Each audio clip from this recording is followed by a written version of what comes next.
एक तरफ चीन भारत से विवाद को लेकर बात कर रहा है, दूसरी तरफ वह अपनी हरकतों से बाज नहीं आ रहा है।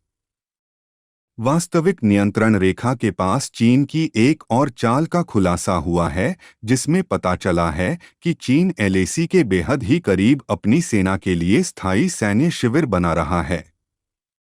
जानकारी के मुताबिक चीन नाकूला और पूर्वी लद्दाख में एलएसी के पास कंक्रीट के सैन्य शिविर बना रहा है। आशंका जताई जा रही है कि चीन एक बार फिर घुसपैठ की तैयारी कर रहा है, जिसके बाद खुफिया एजेंसियां अलर्ट पर आ गई हैं। सरकार के वरिष्ठ सूत्रों ने एएनआई को बताया कि चीन उत्तरी सिक्किम क्षेत्र में नाकूला क्षेत्र के दूसरी तरफ चीनी क्षेत्र के अंदर एलएसी से कुछ किलोमीटर की दूरी पर सैन्य शिविर बना रहा है।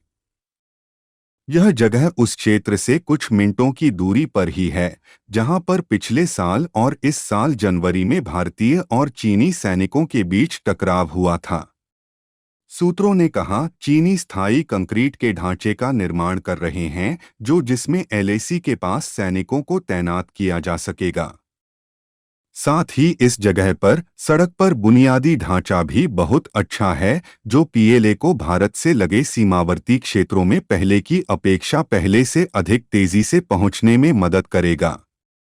सूत्रों ने कहा कि इन आधुनिक ढांचों का निर्माण पूर्वी लद्दाख के क्षेत्रों के साथ साथ अरुणाचल क्षेत्र में भी देखा गया है। ये निर्माण चीनी सेना को सर्दियों के दौरान अग्रिम इलाकों में अपने सैनिकों को समस्या से निपटने में मदद करेगा। पूर्वी लद्दाख की अग्रिम पंक्ति वाले इलाके में भयंकर सर्दी पड़ती है, जिसके चलते यहां पर पिछली तैनाती के दौरान चीनी सैनिकों को भारी मुश्किलों का सामना करना पड़ा था। भयंकर सर्दी के चलते चीन को अपनी 90% सैन्य शक्ति को वहां से हटाना पड़ा था। सीमावर्ती इलाकों में स्थायी ढांचों का निर्माण ये दिखाता है कि चीन यहां पर लंबे समय तक टिके रहने के इरादे से तैयारी कर रहा है।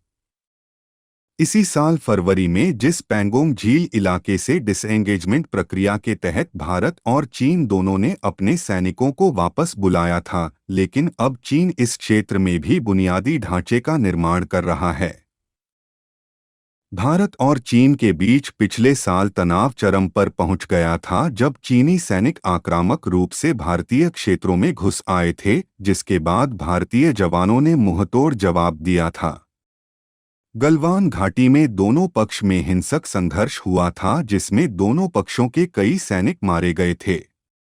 भारत ने 20 जवानों के शहीद होने की बात स्वीकार की थी, जबकि चीन के 40 से अधिक जवान मारे गए थे। हालांकि चीन ने शुरुआत में सैनिकों की मौत से इनकार किया था, लेकिन बाद में चीनी मीडिया में पीएलए के जवानों के मारे जाने की बात स्वीकार की गई थी, लेकिन सैनिकों की संख्या को लेकर कोई स्पष्ट बात नहीं कही गई।